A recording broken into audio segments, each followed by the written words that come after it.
Assalamualaikum warahmatullahi wabarakatuh. InsyaAllah malam ni seperti dijanjikan, saya akan share macam mana cara kita nak prepare untuk vaksin, apa yang perlu buat lepas dah vaksin, dan apa yang perlu buat kalau jadi apa-apalah lepas vaksin kan. Okey, pertamanya saya nak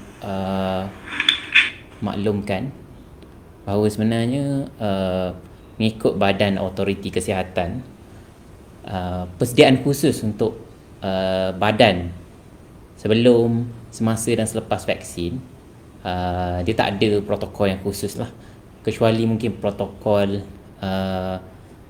keselamatan yang basic-basic lah, macam jangan, kalau demam jangan pergi, tangguhkan appointment, kalau ada masalah kesihatan kena maklumkan kepada petugas kesihatan, macam tu. Tapi yang saya cerita ni big detail lah, apa yang kita boleh buat lah untuk mencegah, dan kalau jadi apa-apa, apa yang kita perlu buat untuk rawat kondisi yang itulah, yang berlaku lah, insyaAllah lah. Pertama sekali saya akan cerita banyak dari sudut lifestyle lah, sebab saya percaya lifestyle memang banyak kesan kepada kesihatan kita. Ada orang rasa lifestyle ni dia kesan dia lambat lah, kesan dia tak berapa signifikan, dia nak ubat untuk membunuh COVID, ubat untuk detox, buang kalau dah jadi contohnya adverse event lepas vaksin, dia nak ubat pula untuk detox vaksin tu. Itu yang biasa orang nak lah. Okey, Assalamualaikum semua, saya Hafiz Sulaiman. Assalamualaikum Tuan Aziz Haji Nur. Assalamualaikum Puan Misi. Oh, Misi ya. Waalaikumsalam warahmatullahi. Okey, jadi saya nak buat sedikit penafian lah. Saya punya sharing ni bukan sharing yang berdasarkan kajian sains, bukan semuanya lah berdasarkan kajian saintifik.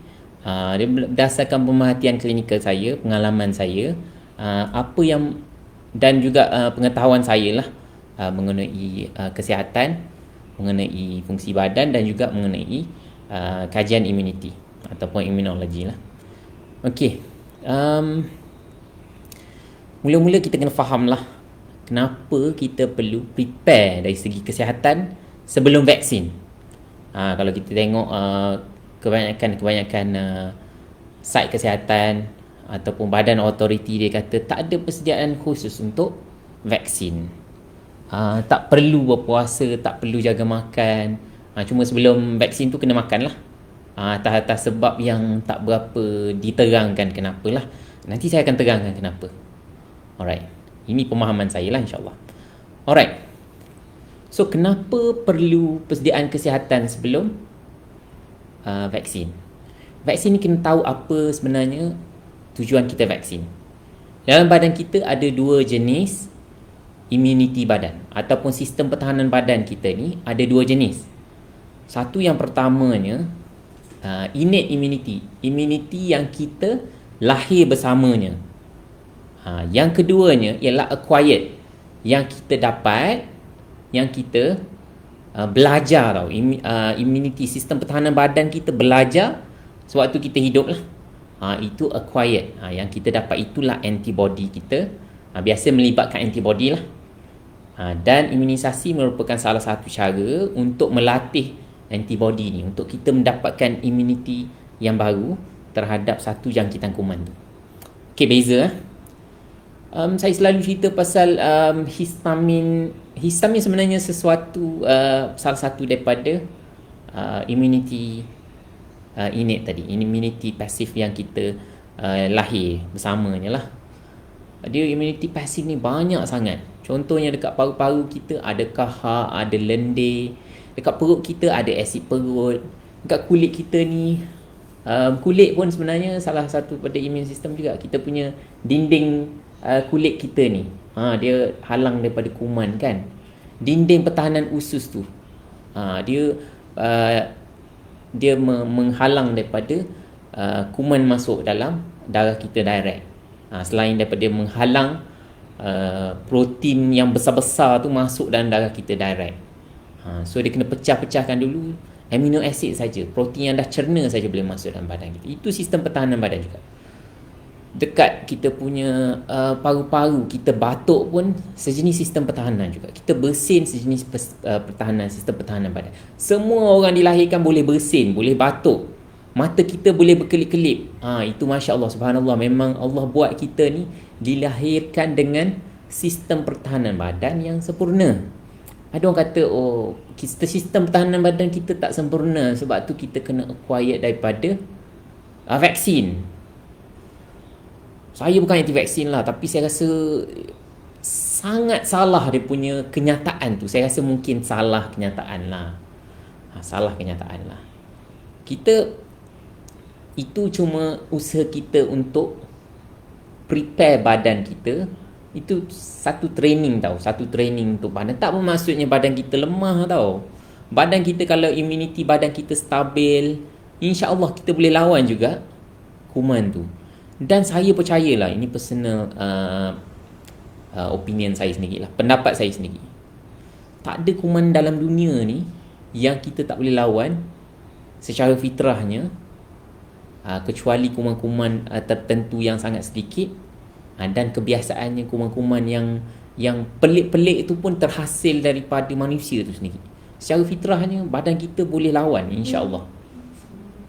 Okey, jadi itulah kita cerita tadi tentang immunity pasif.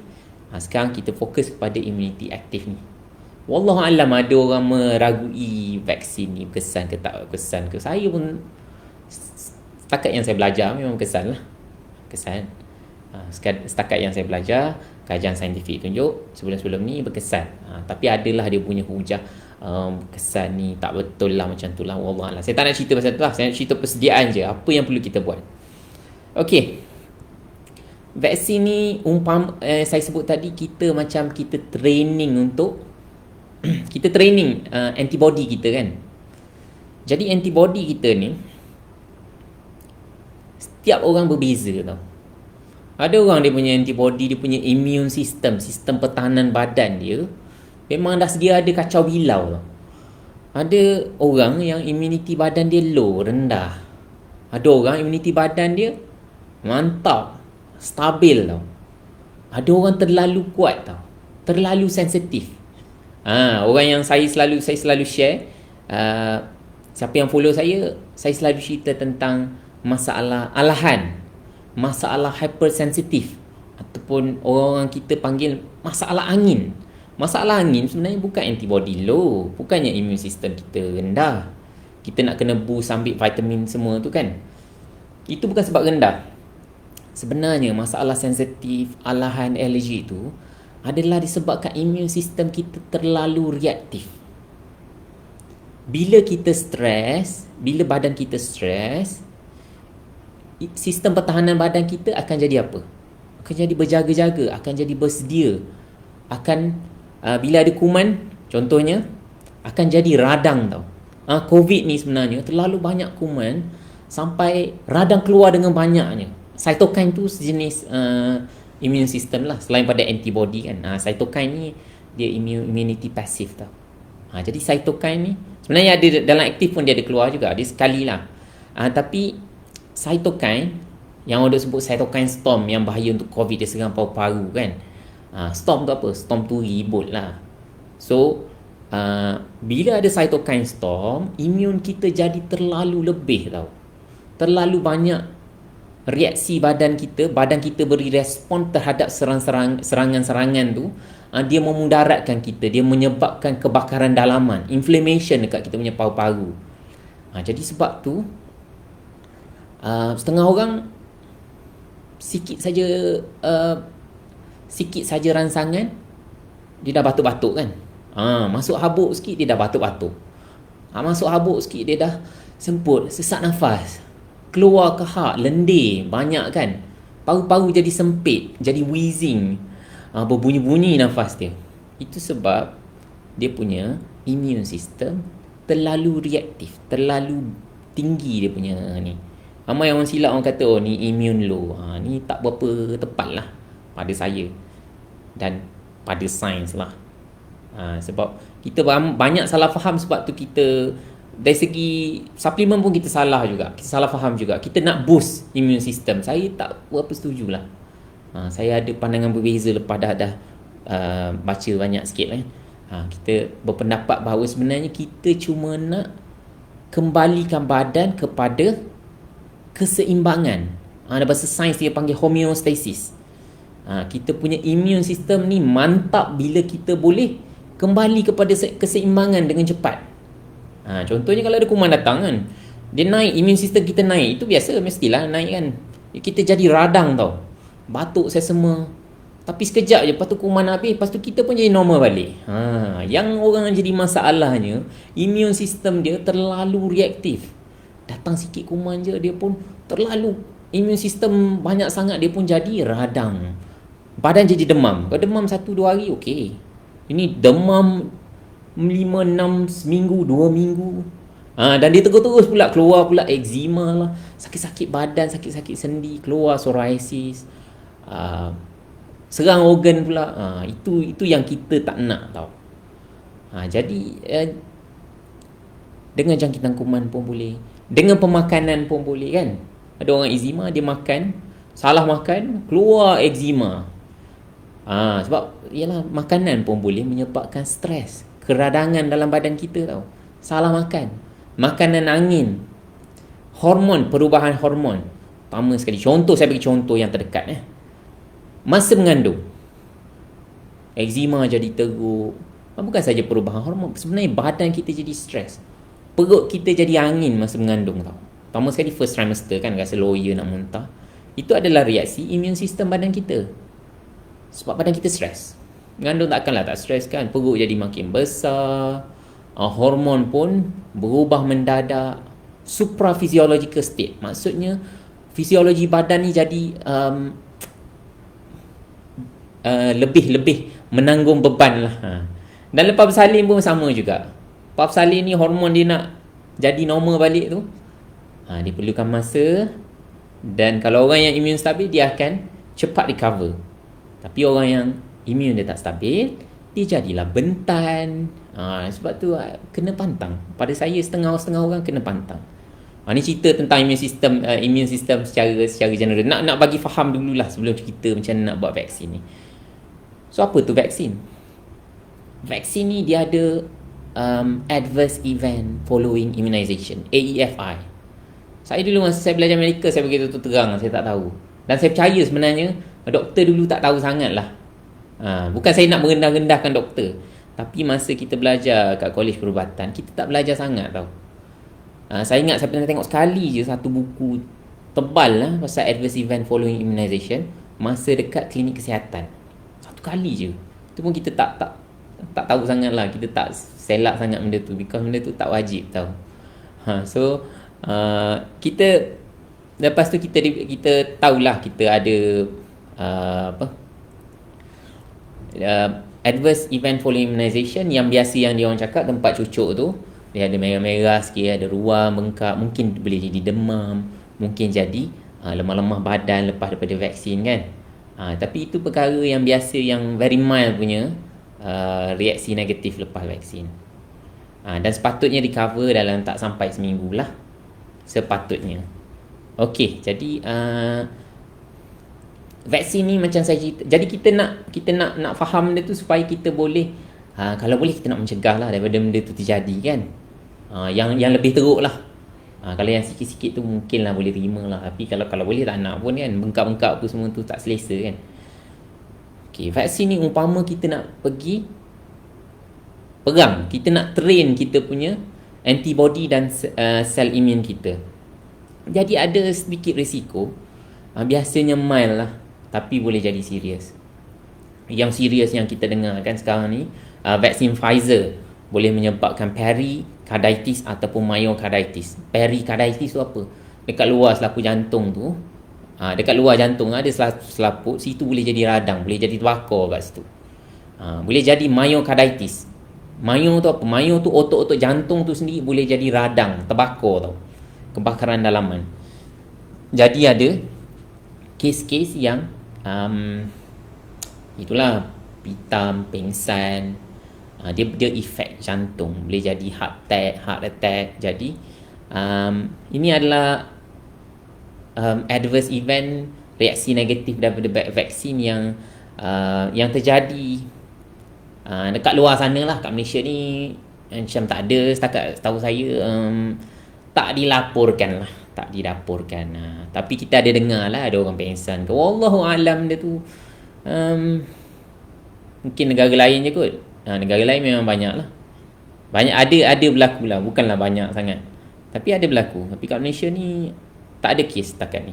Okey, jadi apa sebenarnya yang berlaku? Kenapa ada orang ada adverse reaction, ada orang tak ada adverse reaction? Jadi dia macam saya cerita tadi, setengah orang dia lain dia punya reaksi tau. Dia punya reaksi imun. Jadi orang yang biasanya ada reaksi, pada pandangan saya, ialah orang yang immune system dia terlalu reaktif. Reaktif tu apa? Terlalu sensitif lah, terlalu sensitif. Senang bagi respon. Sebab apa orang-orang ni, setengah orang dia terlalu kuat dia punya respon dia. Terlalu kuat radang. Radang tu maknanya bengkak, merah, sakit. Macam pericarditis tu. Tis-tis kat belakang tu radang lah. Myocarditis. Boleh jadi gastritis, jadi macam gastrik lepas cocok kan. Boleh jadi merah-merah, ruam.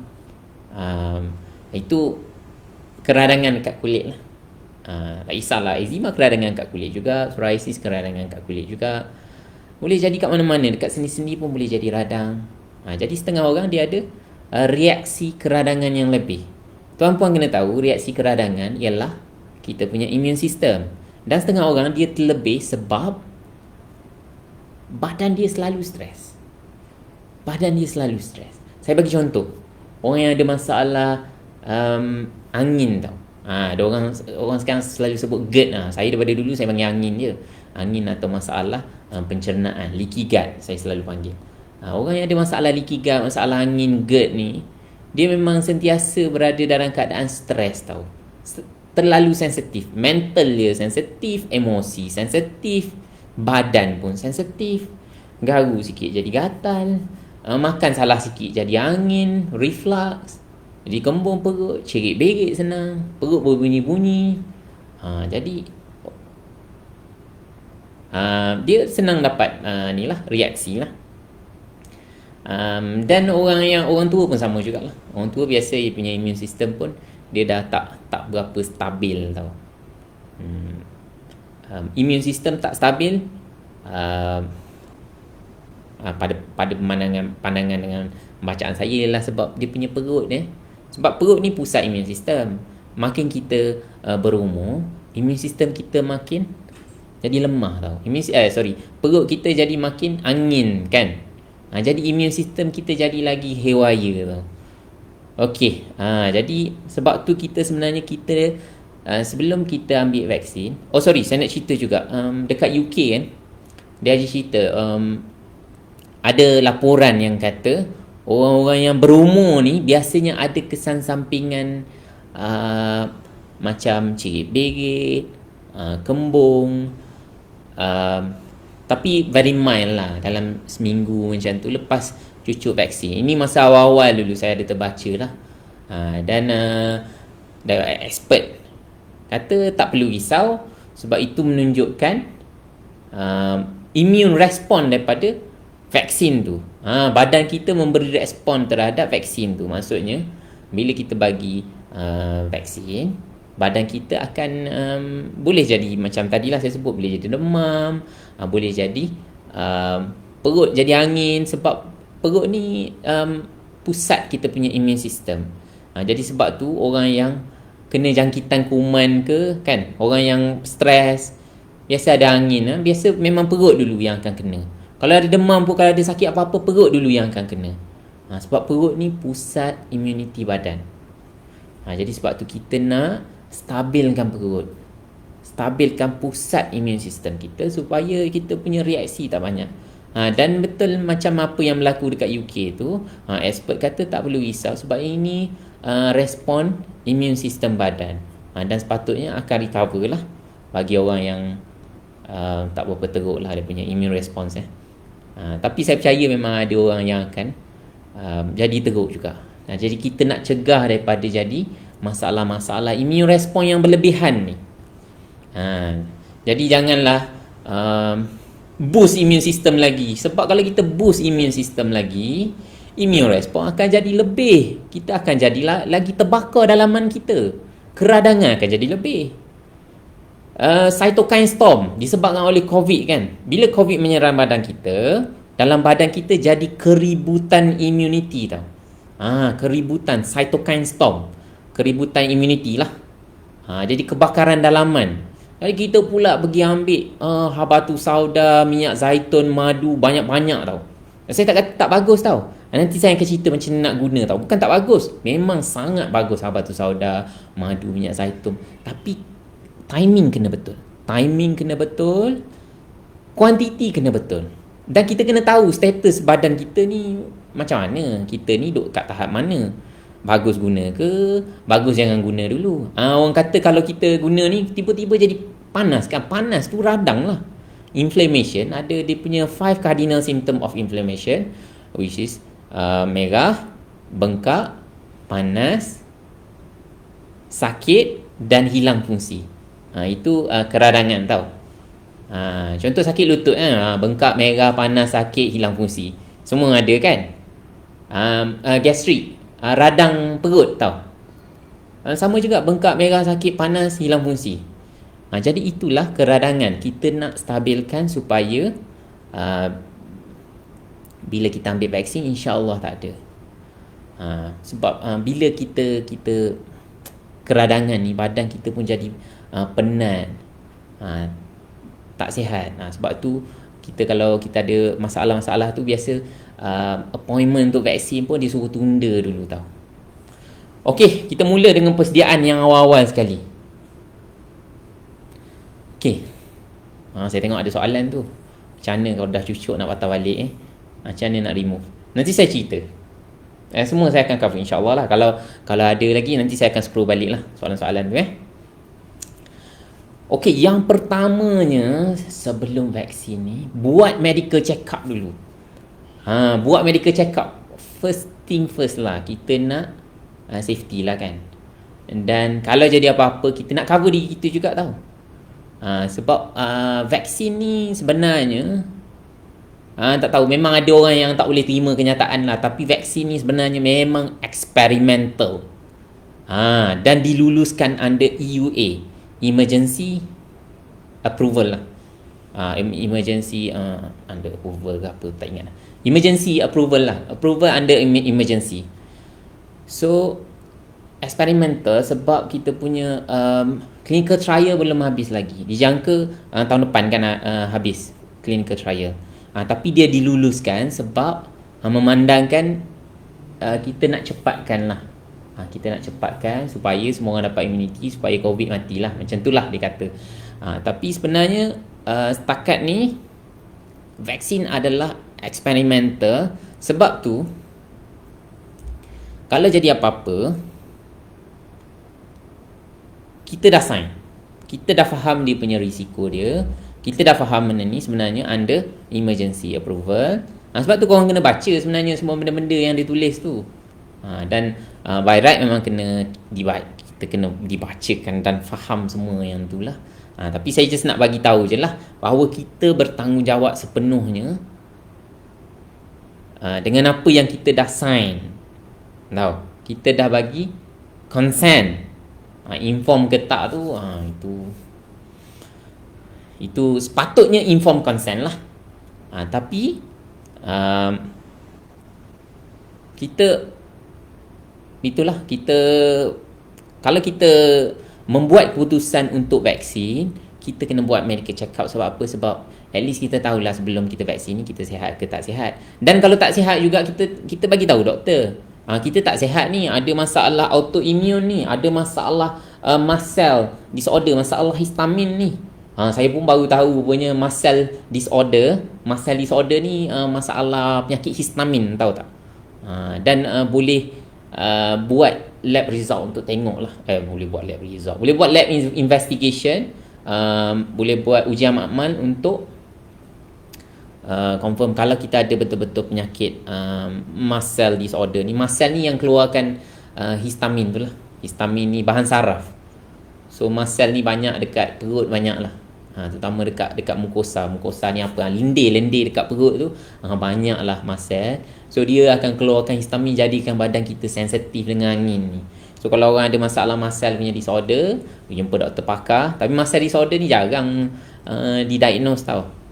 Saya jarang tengok orang didiagnose sebagai mast cell punya disorder, mastocytosis, mast cell activation syndrome, jarang ada. Tapi itu sebenarnya penyakit angin tau, penyakit angin yang teruk sangat tau. Jadi kalau ada, at least kita dah ada medical check up, kita boleh bagi tahu doktor supaya kita dia sebenarnya boleh juga tu, cuma pemerhatian staf kesihatan akan perhatikan kita dengan lebih lama sikit lah. Itu yang saya baca lah. Dan kita, yelah kalau jadi apa-apa kat kita, na'udzubillah lah, kita at least kita boleh lah tuntut pampasan tau. Sebab kerajaan dah janji kalau jadi apa-apa kat kita, kita akan dapat pampasan lah. Pertama sekali kalau ada kesihatan kekal ke, kalau meninggal, na'udzubillah lah, kalau kita meninggal tu apa pun tak ni lah, tapi at least family kita bolehlah teruskan, tampung sikit kita dia punya kehidupan kan. So buat je apa-apa, buat dulu medical check up. Kalau ada allergic, kena maklumkan kepada staf kesihatan, terutama sekali kalau ada masalah anaphylaxis. Anaphylaxis ni bengkak-bengkak mata, sesak nafas, allergic makanan ke, boleh sebabkan benda masalah tu. Ataupun kalau ada kena sengat tebuan ke, tiba-tiba bengkak, sesak nafas, semua benda.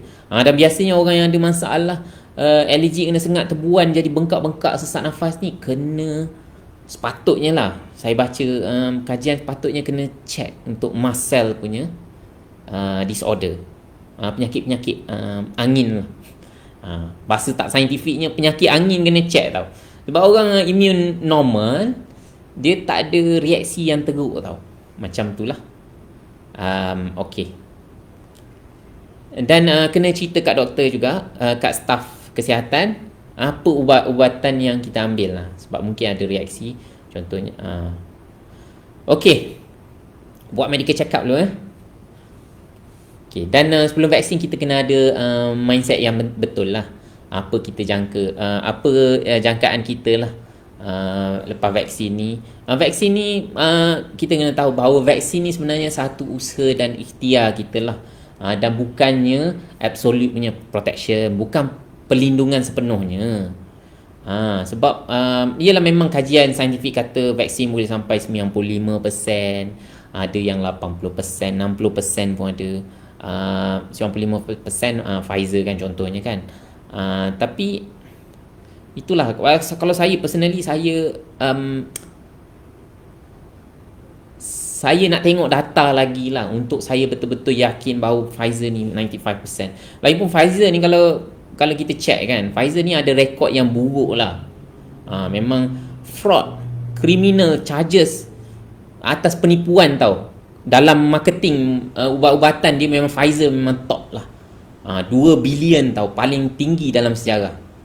Second ke yang paling tinggi lah dalam sejarah. Jadi yelah, kajian walaupun memang dia kata 95%, kita tengoklah dulu macam mana. Macam dekat Israel kan, dia kata terbukti berkesan kan, sebab sharp turun kan. Lepas daripada vaksin, kes daripada Israel turun mendadak. Tapi kita tengok sekarang ni, dia naik balik. Dikatakan disebabkan oleh Delta variant, dan 90% protection daripada vaksin Pfizer tu dah turun jadi 64% sahaja, disebabkan oleh varian baru ni. Okey, jadi sekarang Pfizer pun dia memang dah request untuk booster ketiga. Booster ketiga vaksin Pfizer, disebabkan dia nak extra protection katanya. Jadi yalah, kita janganlah kita rasa kita dah vaksin tu, kita dah tak buat SOP lagi, tak ada penjarakan fizikal lagi. Itu tak betul lah kan. Kita ikhtiar dan kita kena ikut sunnah juga. Jangan kita keluar daripada tempat kalau ada wabak kan. Itu memang kita kena pegang sebenarnya. Kalau ada wabak, betul-betul wabak kan. Kalau betul-betul wabak, janganlah keluar kan. Betul tak? Kalau kita ikut sunnah betul-betul kan. Dan kita duduk dalam kawasan kita jangan pergi tempat ada wabak. Dan kalau kita duduk dalam kawasan wabak, kita janganlah keluar. Itulah. Alright. Okey. Dan kita kena tahu dulu kan dia kata pengeluar vaksin kata dia boleh mencegah jangkitan COVID. Banyak dalam media mainstream kata vaksin ni mencegah daripada jangkitan. Tengok dekat Israel tu kes dah turun banyak sangat. Dekat US, dekat UK dah buka dah, semua orang happy dah pergi melancong sana sini kan. Tapi sekarang dia kata dia tak kurangkan jangkitan pun, dia kurangkan bahaya saja, dia kurangkan severity, keterukan simptom COVID tu mungkin daripada Cat 5, Cat 4 sekarang dah jadi Cat 1, Cat 2 saja. Tapi vaksin Sinovac dekat Indonesia 26 orang doktor meninggal tau, sebabkan oleh vaksin Sinovac. Indonesia ambil banyak, Turki pun ambil banyak. Tapi pada kalau ikutkan dari segi statistik 26 orang doktor tu daripada 160,000 orang yang cucuk lah. Setengah orang rasa sikit je angka tu kan. Tapi yalah, maksudnya bukan absolute punya protection. So kita kena bear in our mind that vaccine doesn't confer absolute protection to the COVID infection lah. Right. Macam mana ni?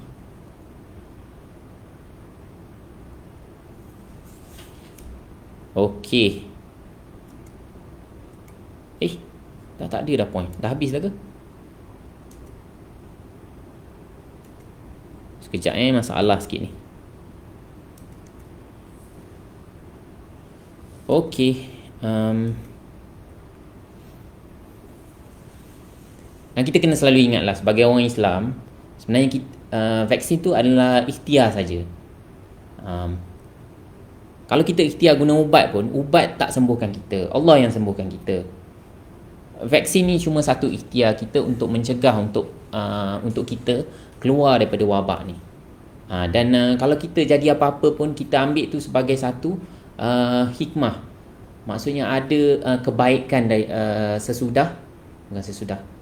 bersama dengan sesudah ada kebaikan bersama dengan kesusahan tu, insya-Allah lah.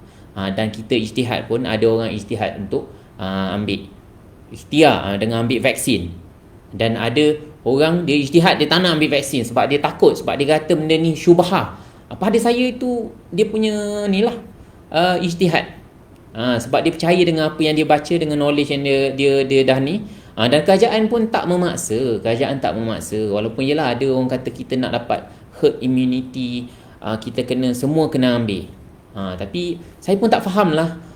Khairi Jamaluddin kata baru-baru ni, saya rasa dia kata kita tak kejar lagi herd immunity, sebab kita kena accept bahawa COVID-19 ni akan jadi endemic tau, iaitu macam dengue. Maksudnya kita kena belajar untuk hidup bersama dengan COVID-19. Itu pula. Lepas tu sekarang vaksin ni untuk mencapai sasaran 80% herd immunity. Saya jadi confused jugalah. Tapi apa-apa pun yang kita ambil, keputusan yang kita ambil adalah berdasarkan kita punya usaha untuk cari pengetahuan, untuk rujuk kepada ahli-ahli, untuk baca lebih lanjut.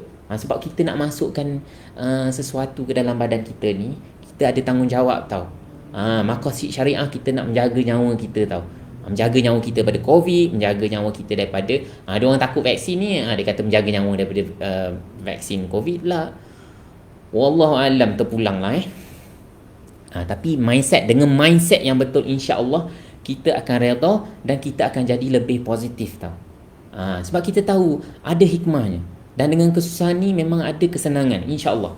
Dan kita tak takut kepada COVID. Kita jangan takut kepada COVID. Walaupun angka berapa belas ribu, ini 13,000 kan, 11,000 kan, 11,000 dah takut dah.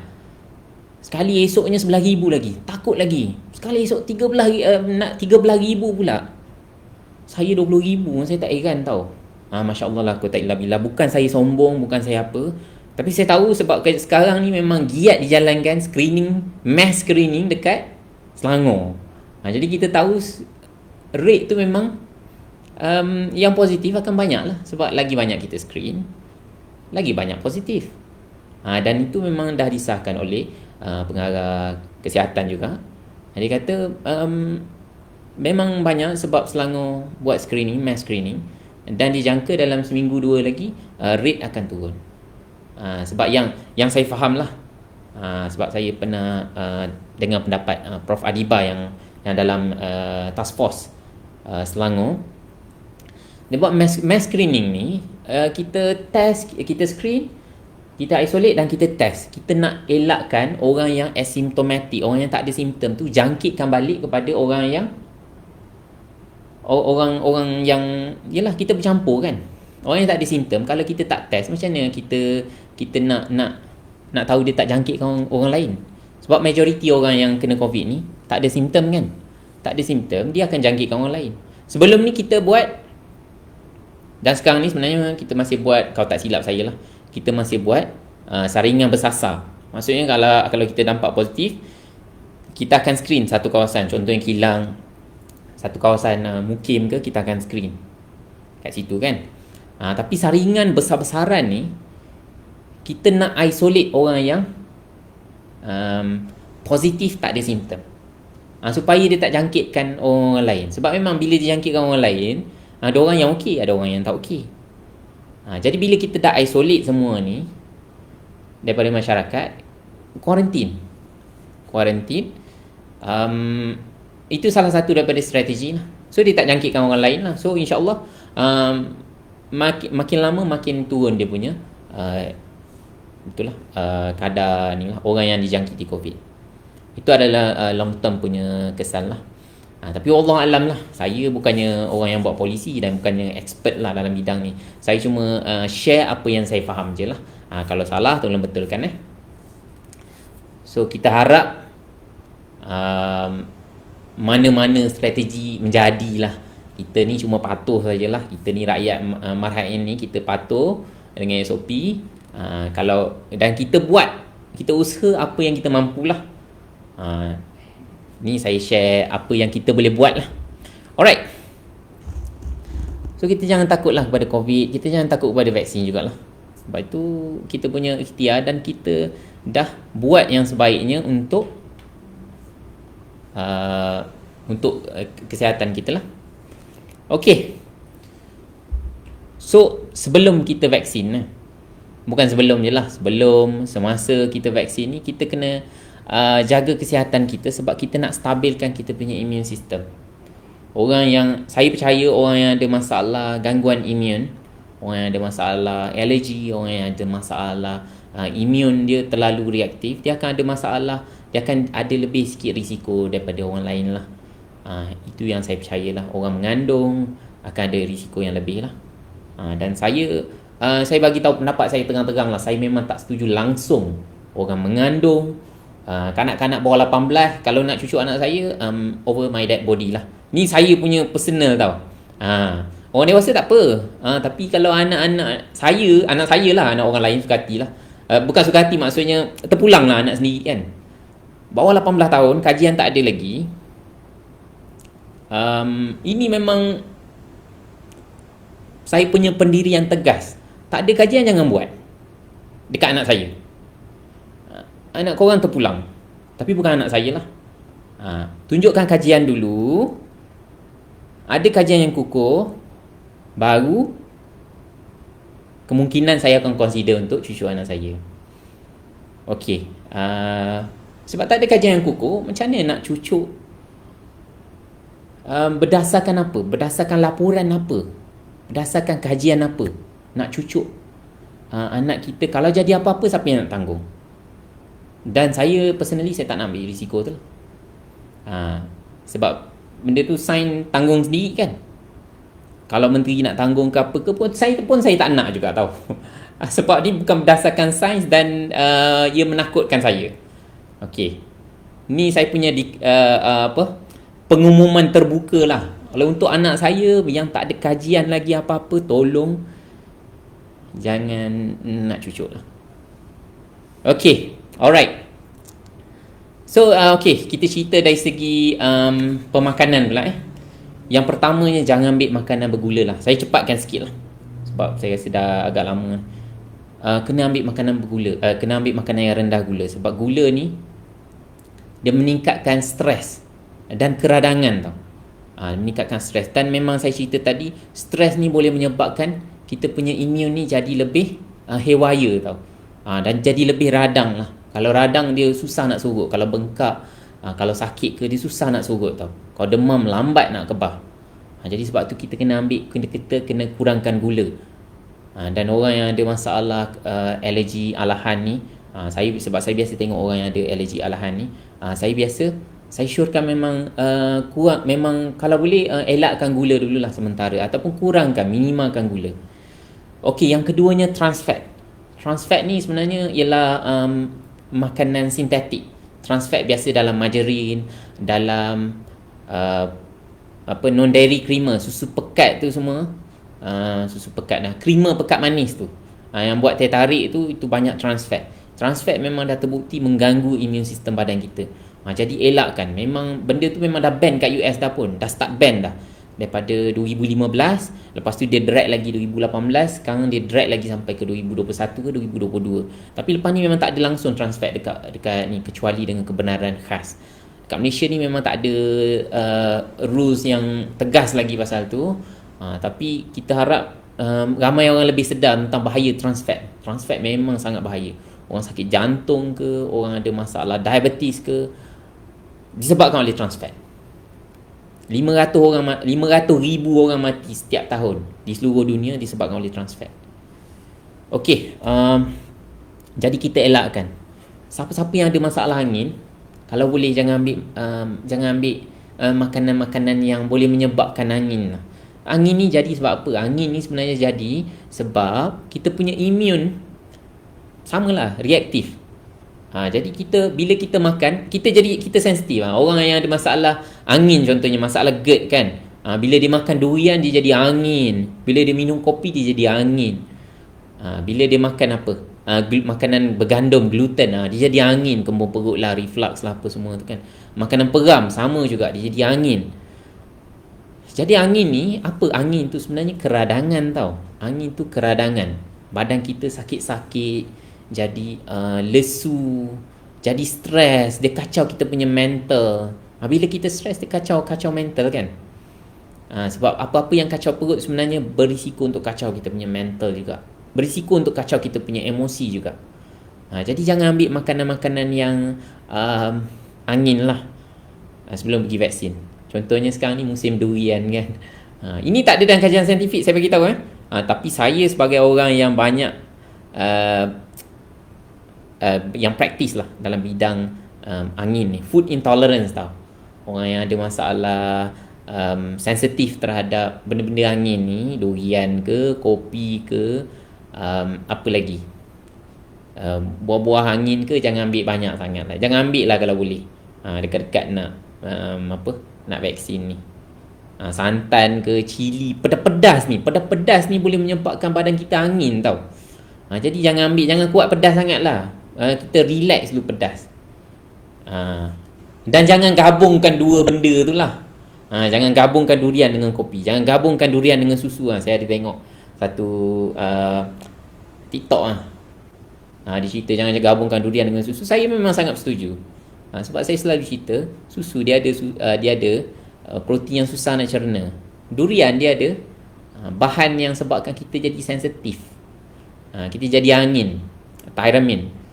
Jadi jangan gabung. Cili, nightshade, terung, kentang, cili, bendi, semua tu makanan angin. Jangan gabung sementara je lah. Okey, suplemen. Apa suplemen yang boleh membantu badan kita lah untuk menstabilkan imun?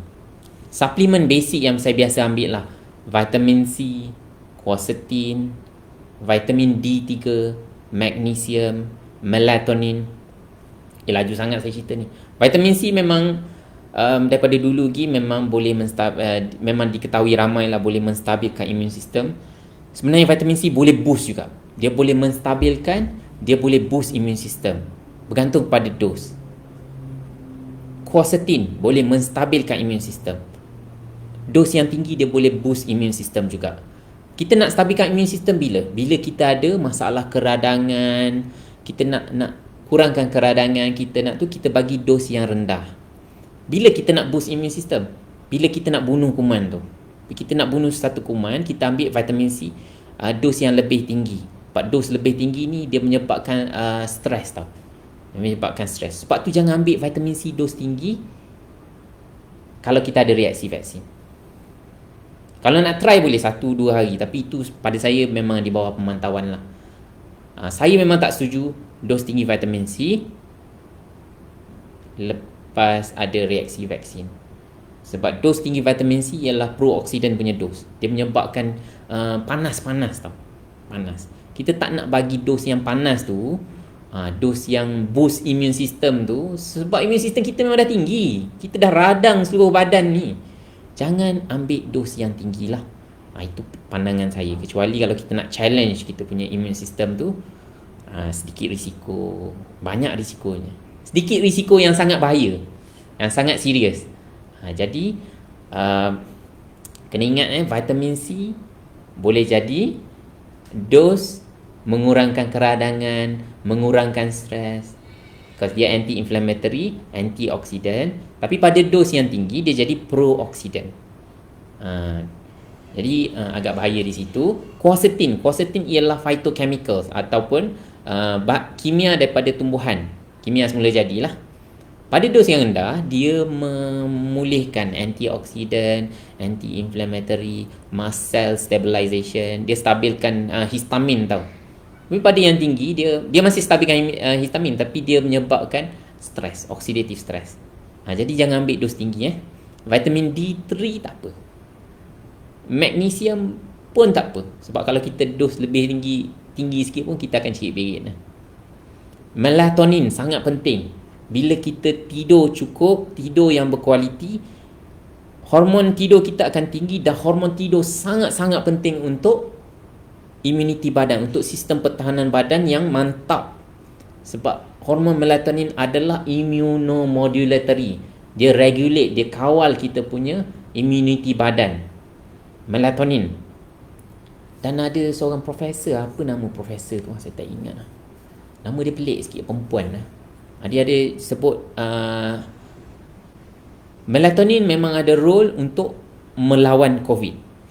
Ada research yang menunjukkan bahawa melatonin memang sangat bagus untuk membantulah melawan COVID. Sebab kita tahu kan setakat ni memang tak ada ubat yang ni, ivermectin ni lah masih dalam perdebatan. Tapi kita tahu immune system kita ni memang yalah, immune system kita lah yang mencegah daripada kita dapat COVID yang teruk kalau kita kena. Na'udzubillah lah. Tapi immune system tu akan dibantu oleh melatonin memang sangat banyak. Kalau kita tak cukup tidur, kalau kita tidur lewat sekalipun, kita tidur pukul 1 tengah malam, 1 pagi, kita bangun 1 tengah hari pun takkan sama dengan kita tidur awal. Pukul 10 malam atau pukul 9 malam, kita bangun pukul 6 pagi, 5 pagi ke pun tak apa. Takkan sama. Sebab hormon melatonin, hormon tidur ni, dia peak pada pukul 11 sampai pukul 1. Lebih kurang macam tu lah. So kita nak tidur yang berkualiti. Sebab hormon melatonin ni, ada kajian yang kata dia memang berkesan untuk menghadapi COVID. Vitamin B12 CoQ10. Ini penting untuk detox, untuk tenaga, macam-macam lah. Untuk fungsi badan yang ni, termasuk magnesium semua penting lah. Okay, kunyit ke halia ke herba-herba ni, habatus sada, minyak zaitun, madu, minyak ikan, krill oil, cod liver oil ke, semua membantulah. Cuma timing tu penting lah. Kalau ada orang dia nak cuba macam-macam, dia akan tanyalah nanti, Dia tanya saya lah, ni boleh tak? Ni boleh tak? Ni boleh tak? Okey, macam ni. Saya bagi basic general rule saja sebab saya tak boleh pergi semua suplemen lah. Nanti pening kepala. Banyak sangat kan suplemen kat dunia ni. Saya cerita basic rule saja. Kalau belum pernah ambil suplemen tu, kena pastikan suplemen tu tak kena pastikan bahan suplemen tu selamat lah. Okey lah, macam ni lah. Jangan ambil suplemen kalau esok ataupun hari ni nak pergi cucuk, baru nak start suplemen tu, minta maaf lah. Ia memang challenge kita punya immune system. Tahu tak? Kita nak pergi training immune system badan kita. Tiba-tiba kita training dengan benda lain pula. Apa jadi? Kita jadi over training tau. Terutama sekali saya bagi tahu suplemen yang sangat berkesan. Biasa yang sangat berkesan ni dia punya risiko dia tinggi sikit. Dia senang sebabkan panas sikit tau. Makanan sunnah. Batu sauda, madu, minyak zaitun sangat-sangat bagus. Pada saya sangat berkesan lah. Biar apa orang nak kata pun, pada saya sangat-sangat berkesan. Tapi dia lebih mudah untuk jadi panas tau. Ada orang ambil habatus sauda jadi berdebar-debar, jadi panas badan, tak tentu arah, jadi gastrik, radang gastrik, jadi stres. Tu sebab dia ambil banyak sekali. Dia ambil minyak tu, yang ekstrak yang kuat tu kan. Aku nak start dengan biji tu. Dan kalau boleh jangan start masa last minute lah Kalau boleh start awal lah. So kalau nak start apa-apa suplemen, ambil lebih awal. Mungkin sebulan lagi awal. Paling bagus 2 bulan awal lah. Tapi kalau sebulan okey, seminggu last lah. Ambil awal sikit suplemen tu. Ambil paling lewat seminggu sebelum vaksin lah. Ini saya punya pandangan je. Tapi dia tak ada, ni terpulang lah sebab ini saya cuma sharing sajalah. Kalau saya buat macam tu lah. Saya tak akan ambil last minute suplemen lah. So madu, minyak zaitun, habatus sauda, itu memang sangat bagus. Kalau sikit-sikit pun tak ada masalah lah. Tapi jangan kalau kita dah ada masalah angin sensitif, lepas tu kita ambil dos yang tinggi, ni nak detox ni sebab nak bagi apa, kita nak ambil vaksin ni, ada orang kata bahaya lah apa. So kita nak detox, kita pun ambil banyak-banyak suplemen. Itu saya kurang setuju lah. Itu saya punya cara, saya kurang setuju lah. Okey, saya nak cerita pasal detox vaksin ni pula. Detox vaksin ni, betul ke detox vaksin? Saya sebenarnya personally saya bagi tahulah, saya tak jumpa satu sumber kredibel yang mana vaksin COVID ni ada heavy metal, ada toksik logam berat lah. Mungkin saya ada terlepas pandang kot, tapi kalau ada tolong maklumkan tapi saya cari, saya tak jumpa tau. Because COVID vaksin contohnya macam mRNA, dia tak perlukan metal sebagai adjuvant lah, untuk kuatkan respon kan. Vaksin-vaksin yang sebelum-sebelum ni kan, vaksin masa kanak-kanak tu, ada yang ada heavy metal lah. Dan saya, ini pandangan saya ialah sebab saya belajar detox, chelation, semua tu kan. Cuma dia kalau nak detox heavy metal ni, dia agak susah juga. Sebenarnya kalau detox ni sebenarnya sepatutnya menjadi kita punya lifestyle tau. Contohnya kita makan sayur-sayur, buat green juicing ke, makan buah ke, bersenam, berpuasa, itu semua detox. Dan detox patutnya lifelong. Bolehlah ada terapi untuk detox yang spesifik, macam orang buat chelation kan. Dan ada kajian yang kata chelation sebenarnya dia ada moderate, ada kajian saintifik yang dah membuktikan bahawa chelation dia boleh melekat dekat toksin tu, dia boleh buang daripada badan. Bagus untuk sakit jantung. Tapi kat sini memang dah ada keliling keluar kata chelation tak boleh kan. Tapi sebenarnya memang ada kajian yang dah kata dia ada moderate punya benefit untuk orang ada masalah sakit jantung lah. Alright. Cuma masalahnya kalau nak detox, logam berat ni dia larut lemak tau. Dalam badan kita, kalau benda yang larut air ni, dia akan buang melalui air kencing tau. Tapi bahan toksik seperti logam berat ataupun bahan kimia tertentu, dia masuk dalam badan kita, dia akan pergi tempat-tempat yang berlemak tau. Lemak badan kita, dia akan pergi kat organ-organ badan kita. Dan yang paling susah sekali, bila dia pergi kat saraf susah juga, tapi yang paling susah ialah otak dan juga sumsum tulang, kawasan yang paling berlemak. Otak kita 85-90% terdiri daripada lemak. Jadi dan otak kita ada dinding pelindungan darah. Di antara darah dengan otak kita tu dia ada blood brain barrier tau. Jadi apa-apa yang kita bagi dia susah nak cross benda tu. Jadi susah nak buang kalau bahan kimia logam berat tu dah ada kat otak kita. Susah. Masuk kat dalam sumsum tulang, dia duduk kat sumsum tulang, kita susah nak keluarkan toksin tu. Jadi jangan ingat semudah kalau kita dah ambil benda-benda toksin, tak apa, kita detox. Kita berak-berak. Tak boleh berakkan toksin dengan semudah tu. Kita bukan berakkan toksin.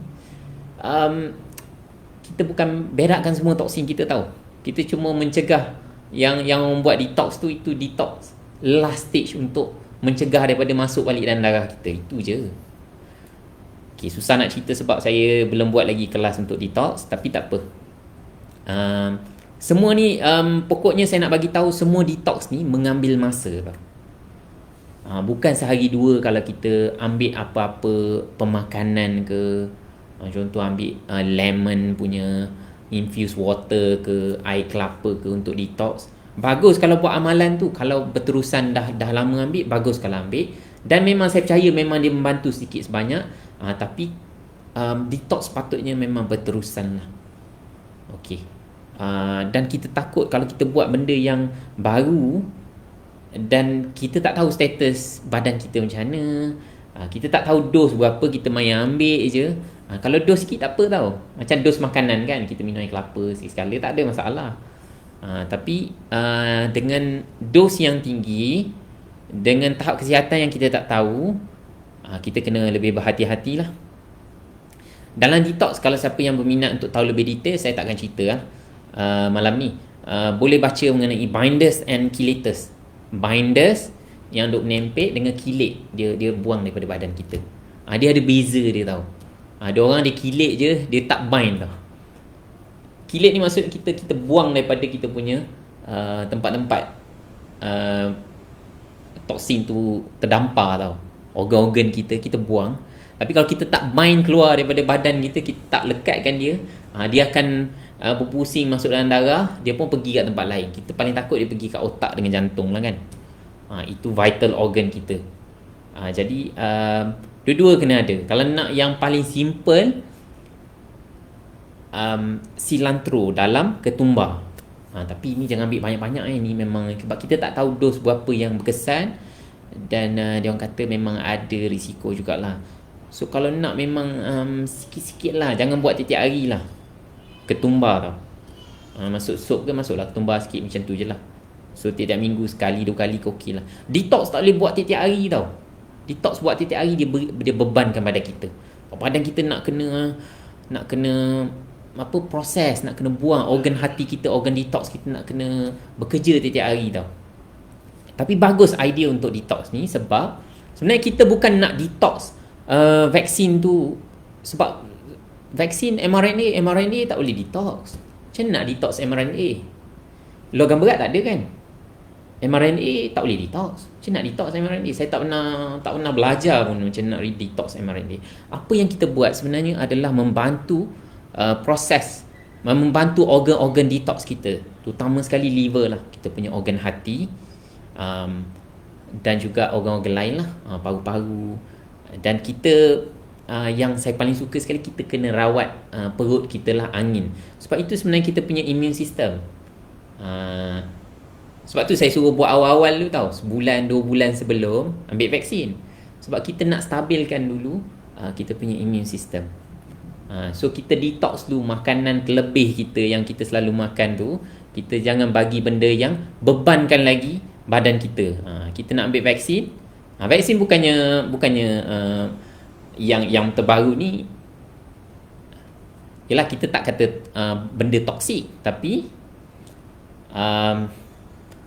kita bagi stres kepada badan. Kita nak melatih badan tu, badan mungkin stres, immune system kita mungkin stres. Jadi kita bagi dia fokus kepada vaksin tu berbanding dengan bahan toksik lain kan. Alright, boleh green juice, boleh selain pada cilantro, chlorella, spirulina. Chlorella bagusnya sebab dia binders dengan chelator sekaligus lah. Boleh buat green juicing. Green juicing boleh lah. Tapi jangan tiap-tiap hari. Saya ada pengalaman buruk lah dalam family saya ambil green juicing tiap-tiap hari. Masuk hospital pun ada. Zeolite, bentonite salah satu daripada ni lah. Okey, bersenam pun detox jugalah. Tapi jangan bersenam mengejut jangan sehari 2 hari sebelum ambil vaksin tu nak bersenam untuk tingkatkan keupayaan detox. Tak, dia sebelum tu lah. Kalau dah biasa bersenam, okey, teruskan, mungkin naik sikit-sikit. Dan lepas vaksin tahu kan, dalam pamphlet kata jangan senam berat lepas daripada vaksin. Sebaiknya sebenarnya pada saya rehat. Lebihkan rehat selepas daripada vaksin. Bukan tak berjalan langsung tapi jangan bersenam lah, senang cerita. Sebab vaksin ni kita train immune system, badan kita ada sikit penat lah. So kita pergi pula bersenam ni meningkatkan radikal dalam badan juga. Badan kita jadi stres tau. So kita tak nak penat dan jadi immune system badan kita jadi penat jugalah. Okey, kita kena dedahkan badan kita dengan matahari juga. Sebab matahari ni banyak kesan-kesan positif dia.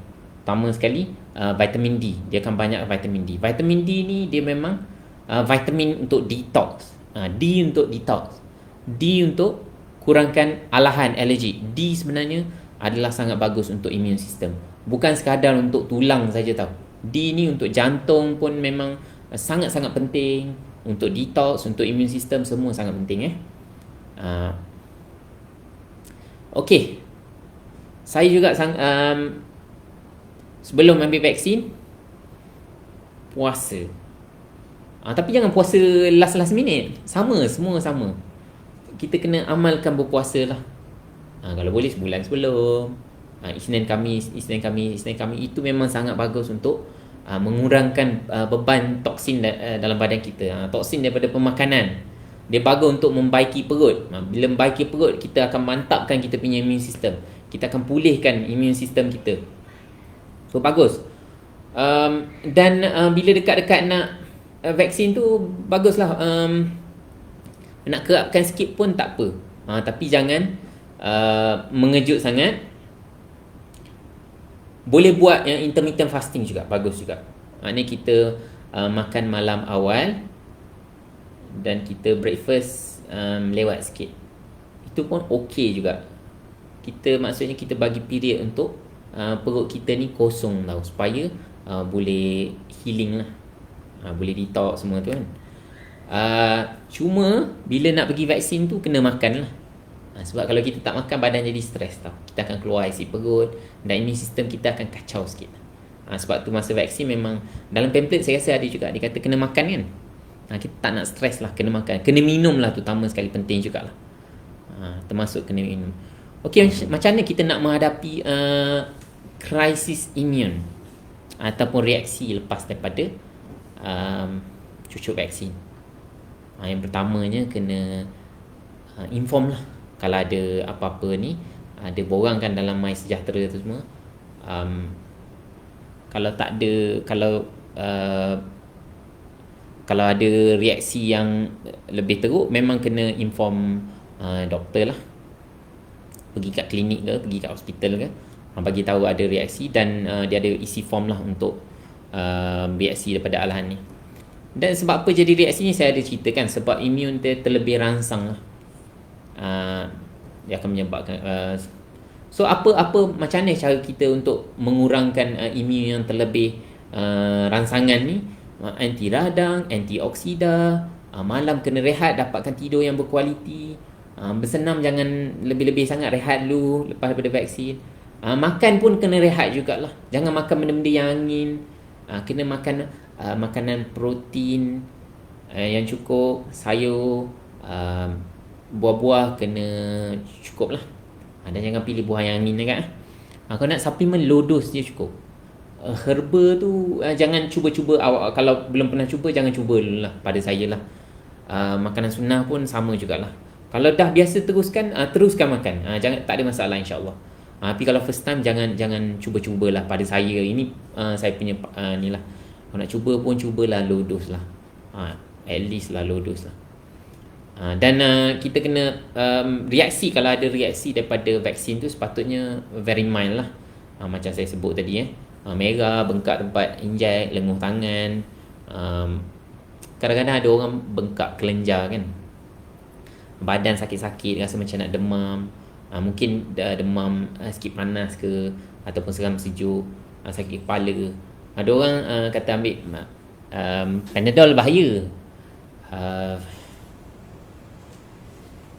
Panadol ni dia proses dekat organ hati. Dia akan hasilkan toxic metabolite NAPQI tau. Jadi memang dia ada streskan benda tu. Biasa kalau saya kalau nak ambil tu pun saya suruh ambil NEC ataupun vitamin C, quercetin apa benda tu untuk kurangkan beban toksik lah. Tapi kalau ambil Panadol biasanya selamat lah. Cuma itulah Wallahualam, ni memang ada kontroversi sikit lah. Tapi kalau terlampau panas pun memang tak bagus jugalah. Kalau terlalu panas ambil lah. Kalau saya ambil lah. Saya ambil dengan saya ambil suplemen lah. Alright. Dan kena tengok kesan sampingan yang teruk lah. Allergic ke, lemah badan tiba-tiba, sebelah ke, ataupun pengsan, pitam, ataupun trigger anxiety ke apa ke semua tu, kena ni lah, kena inform lah doktor. Right. Ada orang tumbuh bintik-bintik merah, itu pun kena ni lah, waspada dan vaksin terutama sekali macam AstraZeneca kan, walaupun sangat rare lah dikatakan, darah beku tau. Darah beku, lepas tu sel yang peliknya darah beku, tapi sel darah beku kurang dalam darah. Dia macam ada satu kondisi dia panggil DIVC. So badan dia sumbat kat satu tempat, tapi dia boleh jadi bleeding juga, jadi pendarahan juga. Okay, jadi yang ni memang kena report Okay, saya rasa saya buka kepada soalan lah, sebab macam saya cakap sorang-sorang je. Okay, ada ongkos advice saya vitamin D 3,000 IU sehari. Saya biasa ambil 5,000 hingga 10,000 lah. Tapi sekarang saya tak ambil selalu lah, sebab saya ambil banyak sangat saya rasa. Kadang-kadang saya ambil 50,000 pun ada IU. Tapi kena ambil sekurang-kurangnya 1,000 okey. 1,000 okey. 400 baby lah, sebenarnya dos baby lah 400. Okey, bekam tu detox ke? Bekam tu sebenarnya pada saya dia membantu detox lah. Cuma kita kena faham juga sebenarnya bekam tu kita induce radang tau. Dia sebenarnya lebih kepada training lah. Dia macam bersenam, berpuasa. Kita bagi rangsangan kepada badan kita, dan badan kita akan keluarkan. Contoh bila kita bagi stres kat badan kita kan, badan kita akan keluarkan antioksida dalaman. Dalam setiap sel badan kita ada antioksida dalaman. Ada 3 yang paling utama lah. Superoxide dismutase, catalase dengan glutathione peroxidase. So itu detox juga, cuma kena jumpa pengamal bekam yang betul-betul credible dan nilai registered lah. Sebab ada orang dia tak tahu orang yang macam mana yang boleh bekam, yang tak boleh bekam, buat je, itu memang sangat bahaya lah. Dan saya bagi tahu tu terang lah, bekam masa badan tengah radang, dia ada risiko sikit tau kalau kita buat bekam ni. Dia boleh jadi storm juga tau, cytokine storm tu. Sebab bekam ni memang akan menaikkan, awal-awal dia akan naikkan apa semua interleukin semua tu lah, keradangan. Memang akan naik keradangan tu kan. Lepas tempat kita bekam tu jadi merah, jadi bengkak kan. Lepas tu dia surut, lepas tu badan kita pun jadi okey kan. Sebab dia merangsang badan kita, dia bagi stres, badan kita okey. Sebab tu bekam tak boleh buat banyak-banyak sekaligus tau. Dia buat berapa cup macam tu lah lebih kurang. Saya ada training juga dengan Prof Safi, Prof Aziz. Tapi itulah, itu pemahaman saya lah. Alright. Okay, soalan lain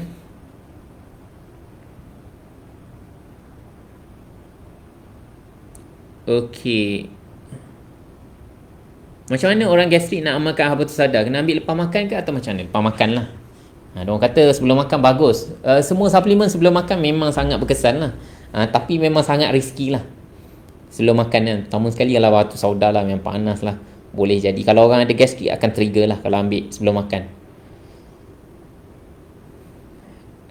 Kenapa orang yang makan ubat diabetes bila minum air kelapa dia jadi cirit? Sebab ubat diabetes memang kacau, metformin lah especially ya. Memang kacau perut kan. So ambil air kelapa. Air kelapa ni dia ada probiotik tau. Dia ada probiotik. Dia setengah orang memang boleh jadi angin kan bila ambil air kelapa. Dan air kelapa juga dia tinggi lemak tepu. Lemak tepu untuk orang yang ada masalah angin ni memang ada risiko sikit lah. Tapi bukan kata tak bagus tau. Sikit-sikit tak apa. Tapi yelah, bila campur dengan ubat diabetes tu kemungkinan boleh jadi cirit. Mungkin. Alright. Green juicing. Ambil barley green elok tak? Elok untuk apa? Jangan bersenam. Okey. Selepas vaksin boleh berpuasa ke? Boleh. Tapi kalau ada reaksi, baik jangan puasa lah. Kalau ada macam demam ke apa ke, kurangkan dulu makan. Kena slow sikit lah. Boleh buat IF dulu ke, malam jangan makan heavy, jangan makan lewat malam. Itu lebih selamat lah. Sebab berpuasa ni memang stres lah, terutama sekali orang yang jarang berpuasa kan. Tapi memang bagus lah kalau dah biasa puasa, boleh cuba puasa lah. Tapi kalau rasa stres, rasa macam gastrik je kan, masa puasa tu kena buka puasa lah. Alright. Jika senam lepas vaksin, apa akan jadi? Akan jadi lebih radang lah. Sebab bersenam boleh menyebabkan radang lah. Bersenam sebenarnya, ada orang kata bersenam boleh menyebabkan kita jadi relax, kita jadi bertenang. Itu long term punya effect. Short term punya effect, lepas kita bersenam betul-betul, kita akan stres. Kita akan stres masa kita bersenam lah. Lepas daripada tu, ada orang dia akan jadi relax je kan. Lepas bersenam kita akan jadi relax kan. Itu reaksi daripada badan kita lepas pada bersenam tu. Tapi ada orang dia akan jadi lebih teruk lepas bersenam. So saya syorkan jangan bersenam lah. Alright. IF. Bagaimana IF? Oh, itu saya dah jelaskan Yang sebenarnya bagus tak ambil vaksin tu, itu terpulang kepada masing-masing lah. Vaksin yang selamat memang bagus ambil lah. Vaksin yang selamat. Balik tu saya terus makan durian. Okey. Itu memang kalau perut power tak apa, makan durian. Tak nak ambil okey tak? Tak tahulah, itu kena tanya menteri lah. Kena tanya DG, kena tanya menteri. Kalau lepas vaksin bukan ke peluh keluar, ada ke faktor peluh keluar boleh detox vaksin keluar melalui peluh juga? Dia macam ni lah. Macam saya sebut tadi, kita tak boleh detox mRNA.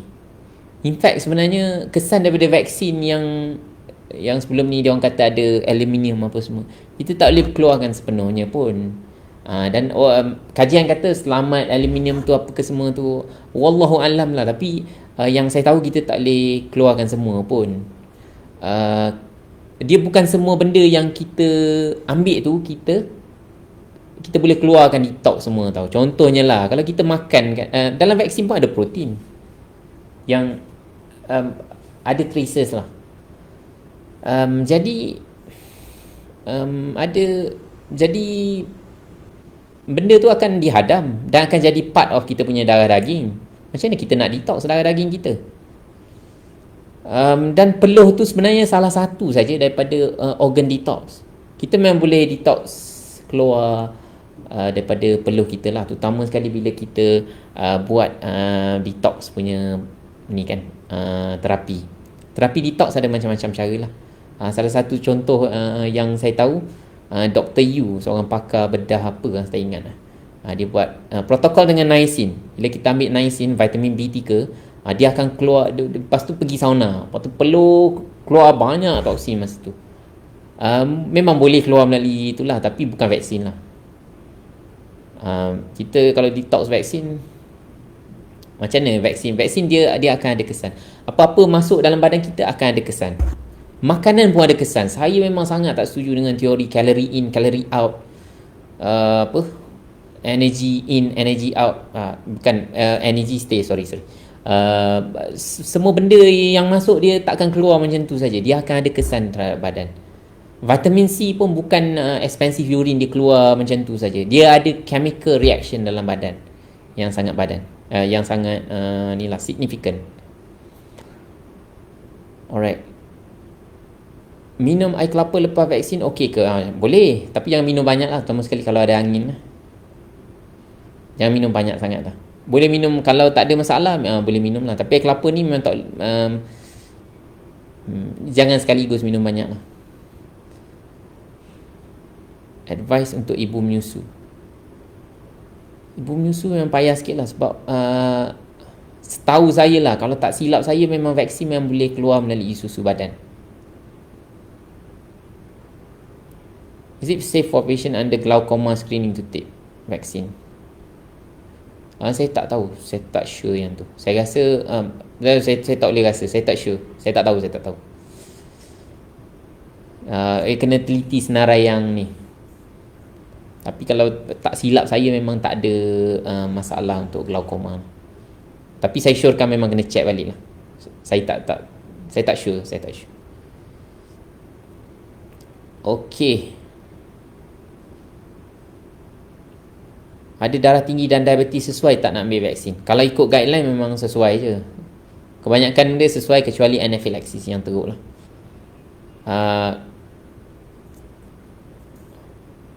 Suplemen untuk autoimmune. Kena pulihkan perut lah. Itu suplemen yang bantu pemulihan perut. Antioksida, anti radang, dia boleh membantu autoimmune, insyaAllah. Saya biasa ambil Redox lah. Untuk autoimmune saya tengok banyak improvement lah. Apa beza sembuh lepas dijangkiti COVID dan vaksin? Pada saya dua-dua membina immunity badan lah. Maksudnya dia akan rangsang antibody untuk keluar daripada badan lepas jangkit COVID ke atau lepas vaksin ke. Tapi kedua-dua pun kita tak tahu berapa lama dia tahan. Maksudnya immunity, antibody yang kita bina tu, yang kita dah train badan kita melalui jangkitan sebenar ataupun melalui vaksin tu, berapa lama dia tahan kita tak tahu. Setakat ni tak konklusif. Sebab tu sekarang dah ada ura-ura nak ambil booster vaksin pula. Sebab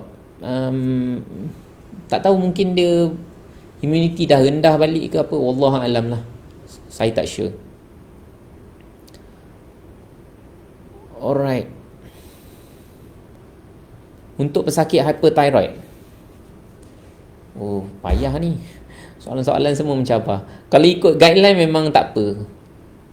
Semua tak apa kan. Kecuali anaphylaxis dan penyakit-penyakit tertentu lah. Rakan dah vaksin dos 1, 2, balik Sabah didapati positif COVID. Macam mana? Memang boleh kena balik, tapi dikatakan dia punya severity dia kurang lah. Dia punya keterukan jangkitan tu lebih dia tak kuat macam tak vaksin lah. Wallahualam, saya pun tak, itu yang saya baca lah.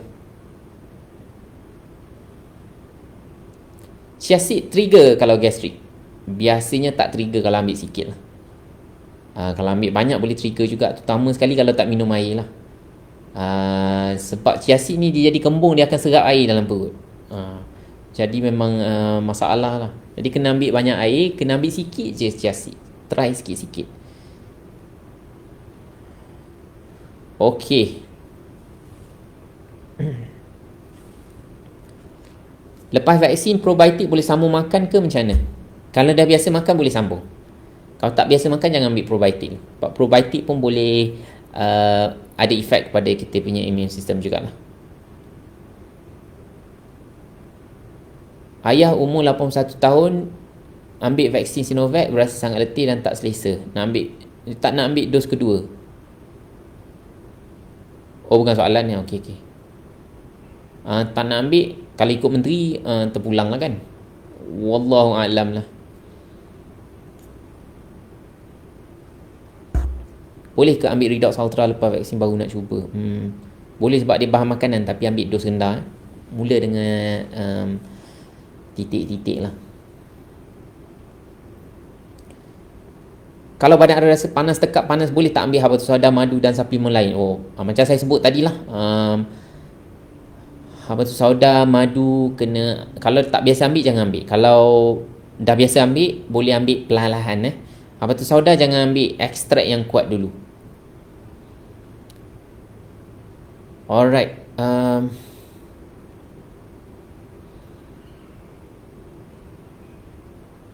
Cadangan berapa dos vitamin C yang sesuai untuk orang masalah angin lepas vaksin? Dia sebenarnya dia very individual. Tapi kalau nak selamat memang low dose lah. Low dose ni kalau yang saya belajar baby dose ni 5 gram tau.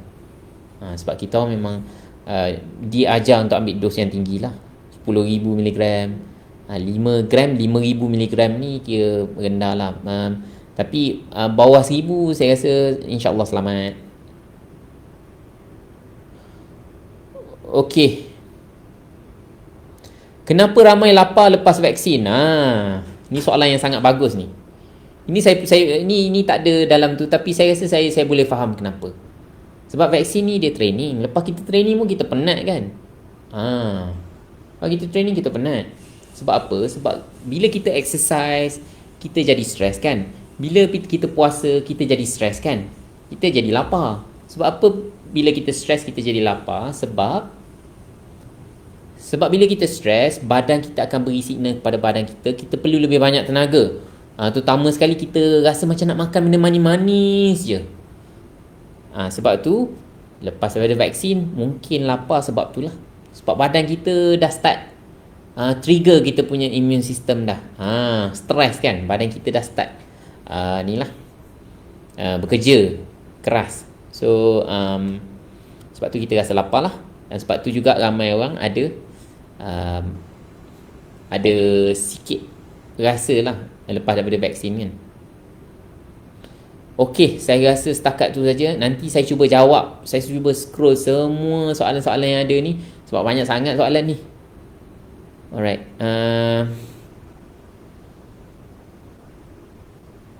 Tapi ada satu soalan yang saya tengok, saya scroll laju-laju ni, ada satu. Lepas vaksin pun ramai mengadu mengantuk. Mengantuk sama juga. Sebab bila kita stres, lama-lama kita jadi penat tau. Mula-mula dia macam ni. Dia stres ni ada 2 peringkat lah. Siapa yang follow saya, dia akan tahulah. Dia akan faham apa yang saya cakap. Dia ada positif stres. Stres yang kita bagi sikit, kita akan jadi perform lebih baik. Kita akan jadi lebih fokus, lebih alert. Dia ada stres yang kita dah sampai peak tau. Lepas daripada peak tu, kita akan start de-stress. Kita akan jadi lapar. Kita akan rasa nak makan je. Berat badan kita pun akan jadi naik kan. Kita akan jadi alert. Kita akan jadi tak boleh nak tidur malam sebab terlalu alert kan. Itu masa kita dah start stress awal-awal. Bukan stress awal-awal, de-stress lah. Tengah stress lah ni. Lama kelamaan kita akan jadi burn out. Burn out ni bila kita selera makan dah tak ada dah. Bila kita berat badan kita turun dengan mendadak. Dan bila kita asyik rasa penat je, asyik rasa mengantuk je. Sama dengan stres apa-apa pun. Stres daripada COVID pun sama juga. Dia ada dia punya fasa-fasa dia. Long COVID pernah dengar tak? Long COVID akan ada simptom yang sama macam burn out juga. Ataupun chronic fatigue syndrome. Badan kita jadi lesu je, lama sangat nak pulih. Dia sama dengan chronic fatigue syndrome. Sindrom kepenatan kronik. Penat yang berpanjangan. Jadi itu mungkin lah. Tapi itulah macam saya sebut tadi. Kalau immune system kita mantap, kita akan recover dengan cepat. Kita mungkin rasa penat, kita akan tapi tak lama lah. Kita harap tak lama lah. Tapi penat menunjukkan kita ada keradangan kat dalam badan kita. Badan kita tengah stres, badan kita tengah training antibody ataupun tengah terbakar ke, wallahu alam lah. Okey. Sasha Inci versus minyak ikan mana lagi bagus? Itu saya ada buat video dah live. Spesifik untuk yang tu. Alright. Stres sebab fikir vaksin. Jangan risau. Itu semua ada hikmahnya. Kita jangan takut. Kita usaha untuk cari info tentang vaksin. Kita tanya pakar, kita rujuk pakar. Kalau kita tak sure lagi, kita tanya lagi. Dan kita buat keputusan. Lepas kita sebelum kita buat keputusan tu, kita istikharah dulu, kita serah, kita tawakal kepada Allah. Sebab kita dah buat semua yang kita mampu. Kita buat mana yang mampu je. Tak semua orang boleh baca jurnal dan faham semua tu. Tak apalah, kita tawakal lah. Kita tawakal dan kita reda lah apa yang Allah nak bagi kat kita. InsyaAllah ada hikmah lah, ada kebaikan lah. Walaupun kita rasa benda tu buruk, InsyaAllah kita dah buat yang sepatutnya lah. Okey, so saya ucapkan banyak terima kasih lah kerana ni. So saya harap sikit sebanyak membantulah. Sikit sebanyak membantu. Saya doakan semua selamat lah. So terutama sekali siapa yang vaksin, saya doakan tak ada masalah dan semoga dapat imuniti lah daripada jangkitan COVID, dan kita doakan COVID ni cepat berakhir lah. Dan kita sama-sama tolonglah sahabat-sahabat kita yang kesusahan. Kita tolong kita lah. Alright. So assalamualaikum warahmatullahi wabarakatuh. Terima kasih